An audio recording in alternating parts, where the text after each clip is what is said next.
Hello, good evening, and welcome to this month's Gin Me live tasting. It's that time of the month again already, and the weather's getting better, the blossoms on the trees, and we are tasting a fantastic gin from South Africa, Inverroche Verdant.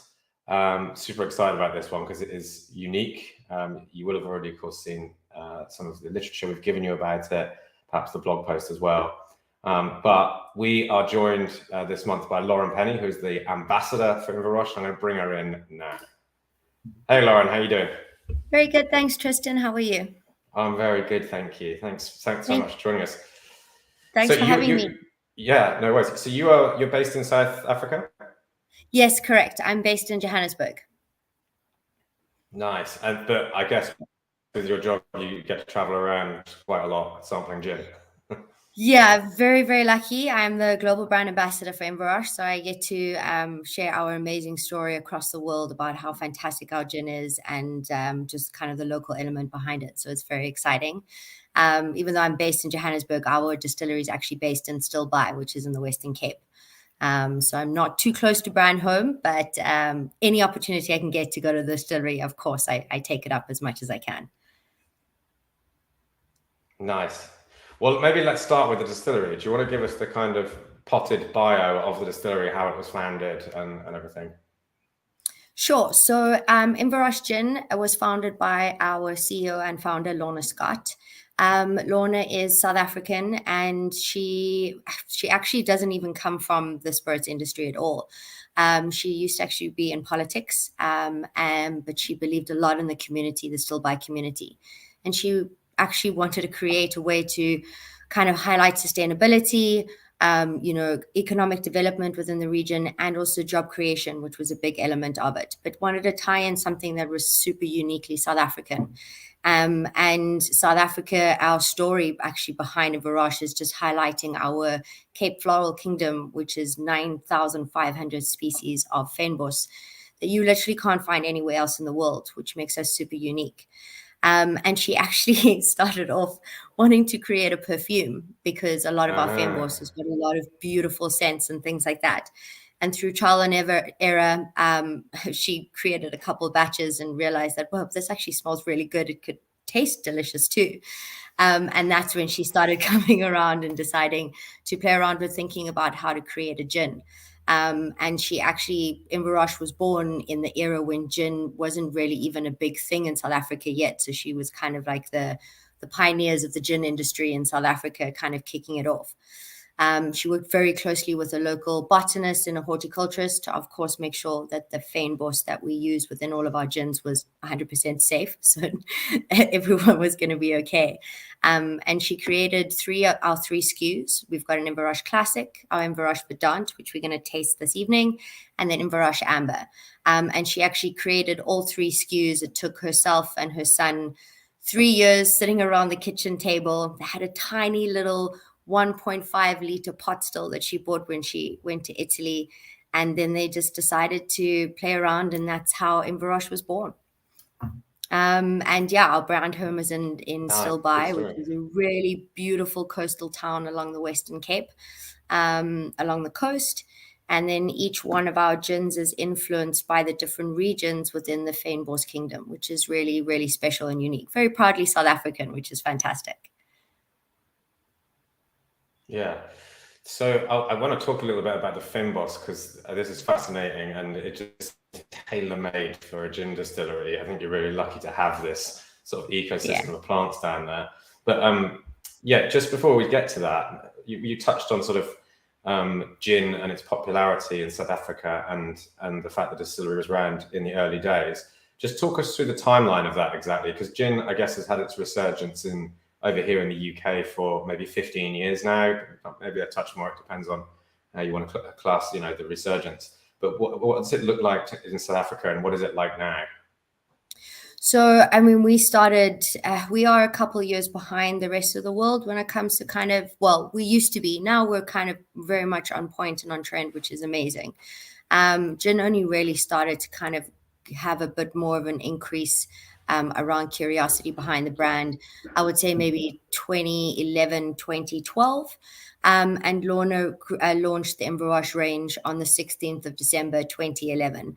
And that's kind of when we just started. People started asking questions and started playing around with gins, and we've seen a massive increase with gin brands. I mean, I think they started off being about 5 or 6.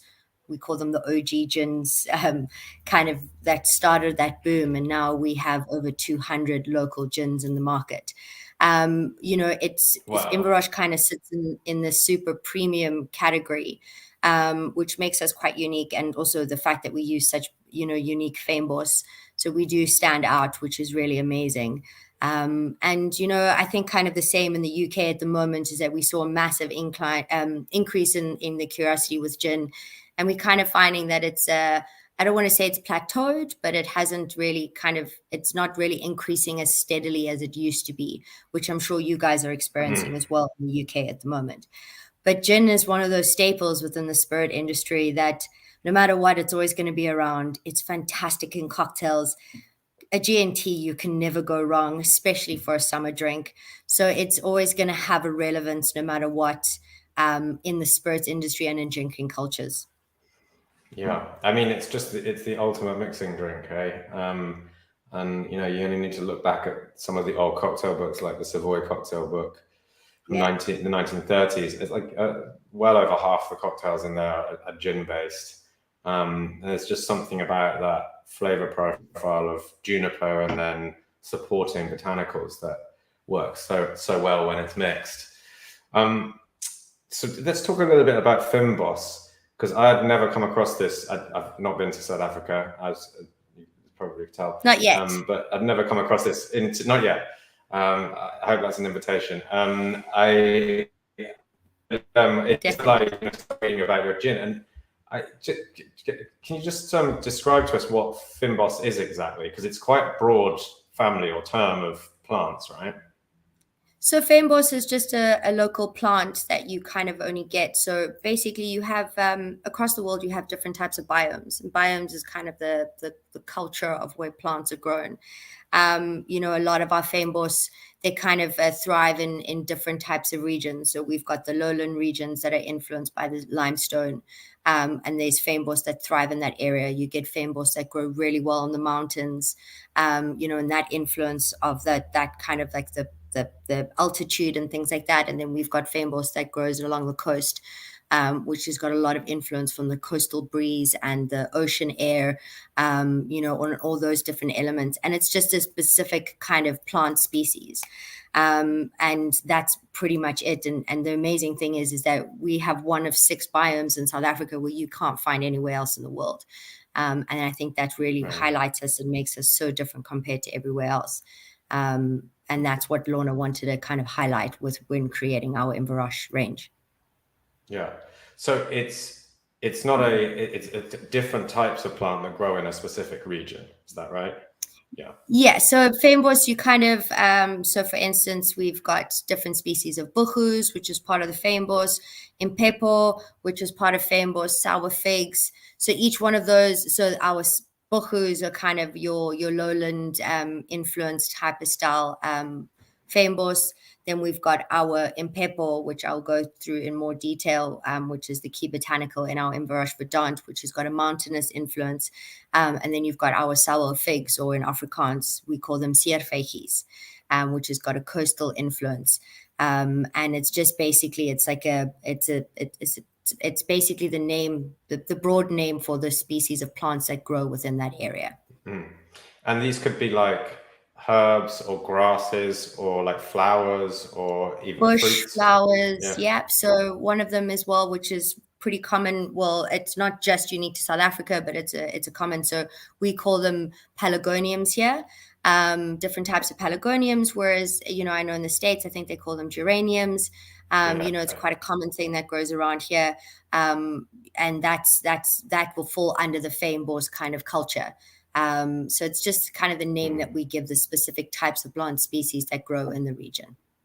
Yeah, but it's so cool, right, to have that sort of treasure trove of ingredients there, sort of on your doorstep. And you know, in a market like gin, where everyone is vying over botanicals and how unique their recipe is, you've got all these kind of flavors that are available to you, but also there's like a justified reason for using them because they, you know, they're part of the country and the environment, and you know it's a nice story, and you know it also is reflected in the liquid as well, because when we come to taste it already, of course, like it does have a unique flavor to it that I've not really detected in many other gins. So, and that's exactly it. Like, so for our classic, our kind of lead botanical that we have in there is rose pelargonium, you know, which is obviously it's South African because we get obviously it grows at our distillery, but it's something you can find across the world. When you start to move into our Verdant and our amber, we use things that are very much local. For our Inverroche amber, the sour figs that we use for that particular variant, you can only find along the coast on the Western Cape. It doesn't really grow any much more further up in South Africa.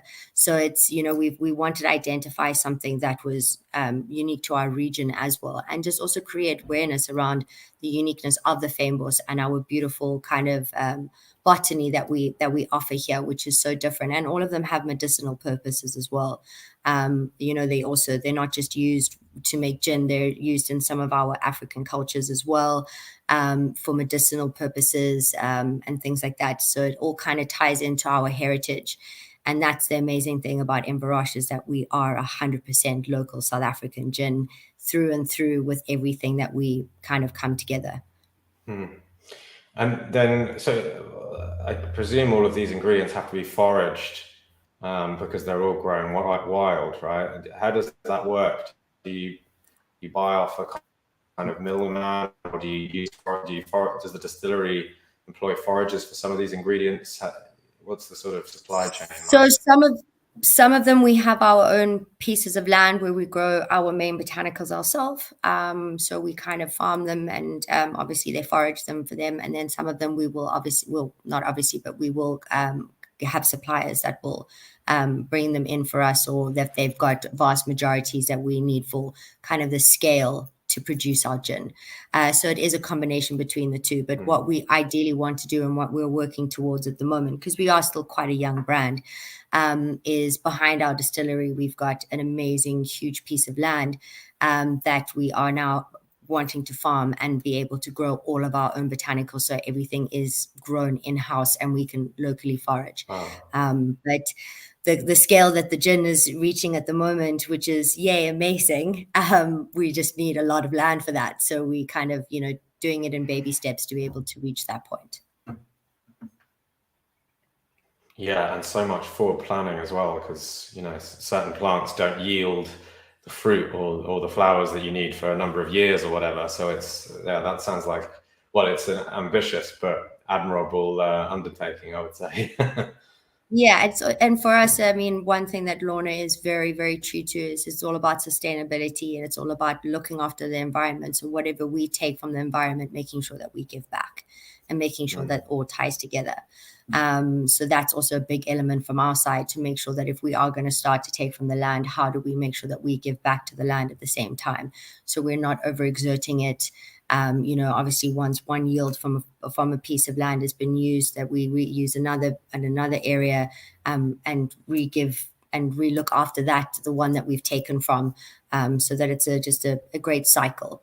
Kind of similar to the whole process of, you know, when you make tequila and the agave plants as well, and the sustainability behind that. That's what we ideally want to do, and that's the goal with the distillery. Nice.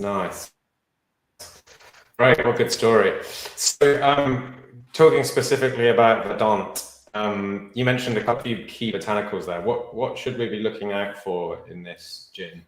So for Inverroche Verdant, this is our bottle here. So I know that you guys all got your gin tastings in a little I call them like a. Some people get bottles, and some people get the pouch. Yeah. Okay, fantastic. So just a little random fun fact, because I love telling the story for you guys, and then I'll get into the nitty gritty and the fun part of the drinking. The name Inverroche is really, really unique and something super interesting, and not a lot of people know where the heritage of it comes from. So Inverroche is actually a combination between Gaelic and French.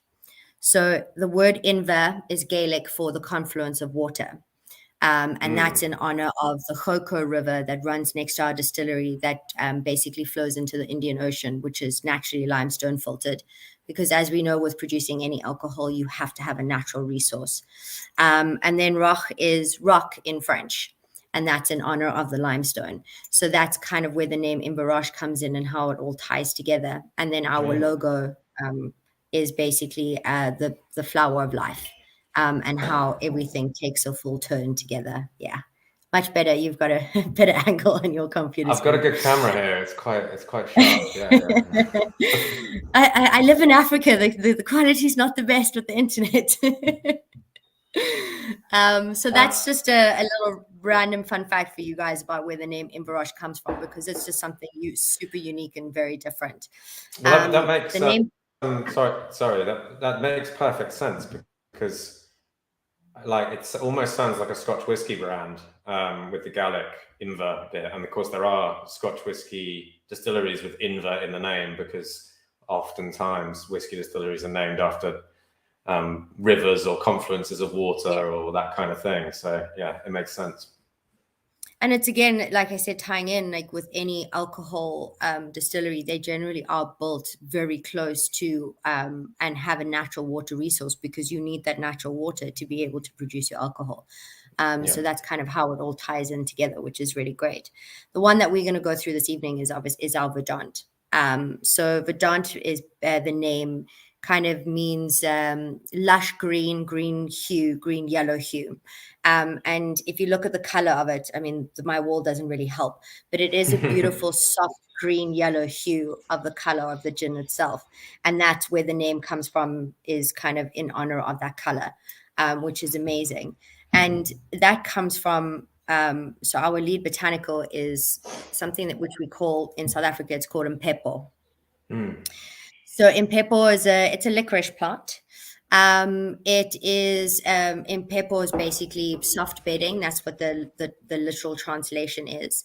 It's used a lot in the African cultures. So our African medicinal doctors, or what we call sangomas, they use this Impepo a lot in their traditional healing. They will brew it in hot water to make a tea, to kind of help with fevers and colds and coughs. And then also what they'll do is that they'll tie it into a bundle like this. And you can actually light it and use it as almost as like an incense. Or what the Sangomas do is they say to get rid of evil spirits. So you light it and you do a little chant, and, you kind of ward off evil spirits and bad juju and things like that. So, and it gives a beautiful kind of, just a little bit of a history, different element of what Impepo is. But the amazing thing about it is I love that bundle. Cool. Yeah. Yeah, it's really great, and it lasts forever. I mean, it sort of looks like the leg of an animal, but it's pretty cool. I'm glad it's not. But it's really great for kind of like that kind of story behind it. But the actual plant itself is quite soft, and it's got a very soft floral scent to it, and also texture. And then when it's fresh, this is dried. It has little flowers on it, and they're a little bit more yellow generally when it's a fresh plant. And that is actually where the color comes from. Is that we put the gin through another distillation process with the flowers from the Impepo, which gives it its soft yellow hue. So that's where the color comes from. It's all completely natural from the flowers itself. We don't add any colorants or anything into it. But what that does is it really gives it a beautiful, soft floral finish to it. So you get this kind of elderflower, licorice kind of undertone on the palate, but the finish is really as an elegant, soft floral that just kind of lingers really, really beautifully. And I just feel like the combination between the two really just highlights how unique and special this gin is, and something so different from what you're going to taste anywhere else. So I've also got my little tasting, because cheers to Inverroche. Cheers. So if you obviously smell it on the nose, you're going to get your classic pine note, pine needle kind of juniper berries there. You're going to get a little bit of kind of that like lemon rind citrus notes, which is quite, classic for a gin.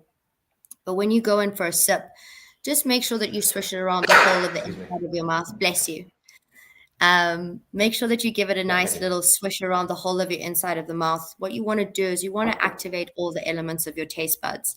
And then when you've finished your sip, breathe out through your mouth.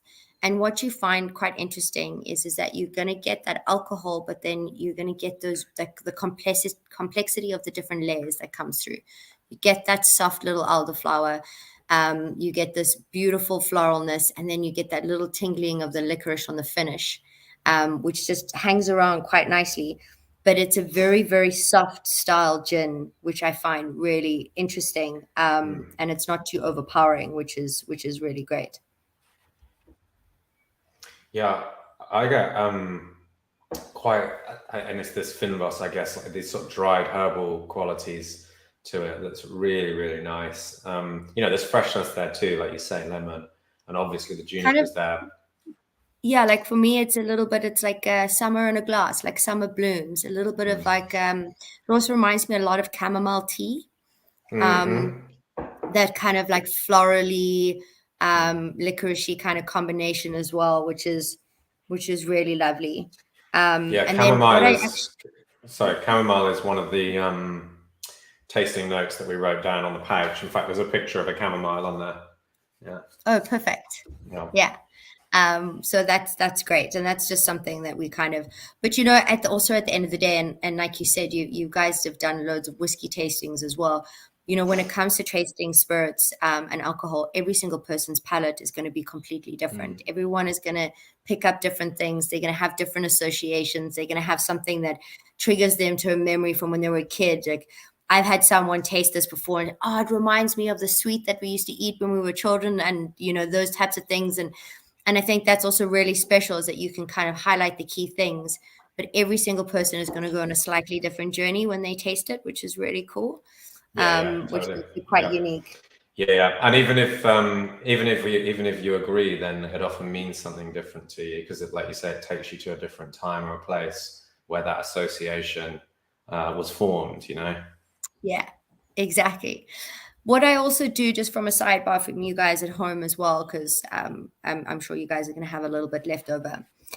What we do for each one of our gins is we don't use fresh fruit when we pair them with our gins. We use the rinds of the citrus. So we always find that citrus pairs really, really well with our gins. And the main reason for that is that in your citrus skin, you've got a lot of beautiful oils that come through. And we've actually paired a citrus to each one of our gins that really, we find that the oils just kind of make the flavors pop, and then just kind of hold it all together and just rounds it all off, which is really, really beautiful. So when it comes to Inverroche Verdant, we never put a whole slice of lemon in there. We just use the lemon rinds. So we squeeze the rind over the top just to release the oils, give it a little bit of a twist. And then when you pop it in and you just kind of give it a bit of a swirl, you're going to pick up a lot more of that lemon rind on the nose.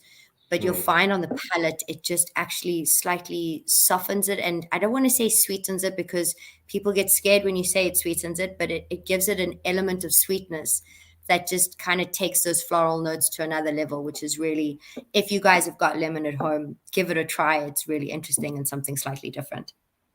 Nice. So lemon peel twist on a gin and tonic with Verdant sounds delicious. Yeah, very much so. Very classic, but it works. Yeah. Well, I will make a cocktail for you if you don't mind. Obviously, you're not going to get to drink it because you're like, 5,000 miles away. But I'll write the recipe down and make it later. So there we go. Well, it's pretty simple. I'm going to just make myself slightly bigger if I can, because then you can actually see the ingredients. So sorry to turn you into a postage stamp briefly. All good. But I'll bring you back up to full size in a second. So the drink I wanted to make this month with this gin is actually a gin old fashioned. And an old fashioned is a cocktail that you associate with whiskey. But actually, you can make an old fashioned with any spirit, really. It does work very well with whiskey, but with a gin like this, where you've got, I think, quite a strong floral kind of element to it. There's something special about sweetening it slightly and adding a little bit of bitters. And actually, what I'm going to do is sweeten it with honey, because it's got in a glass and it's got all those kind of floral qualities to it. It seems to make sense to use honey. I don't have a fancy honey. I'm kind of got an embarrassing one in a squeezy bottle. So, but this is just for simplicity. If you're not using honey, what you want to do is put the honey. Yeah, I know. Yeah. If you are using honey, I'm going to do about a teaspoon of honey. Don't put it on a teaspoon though, because you'll never get it off. Just kind of, eyeball it. Teaspoon of honey. It's important not to put any ice in the glass, because when you put ice in there with honey, the honey gets really hard and you can never mix it through the drink. So you do kind of have to do these things in the right order. I'm not going to open the bottle because I've still got some left in the pouch. We're going to put 50 ml in total.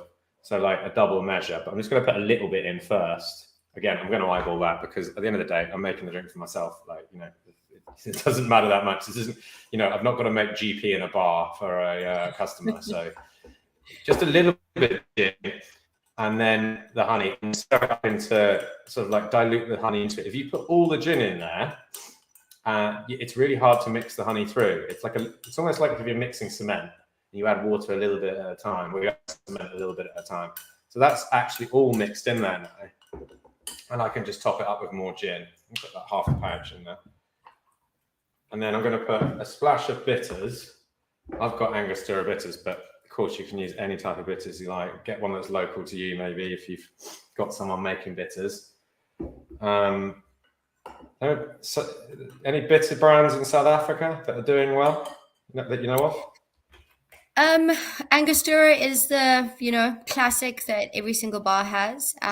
We've got Key Brothers as well, and that's to be honest with you, bitters is not really a massive thing in South Africa yet. Also, our import kind of duties on bringing in bitters is very complicated, so we kind of just have the stock standard classic Angostura, and then otherwise a lot of bars just make their own, to be honest.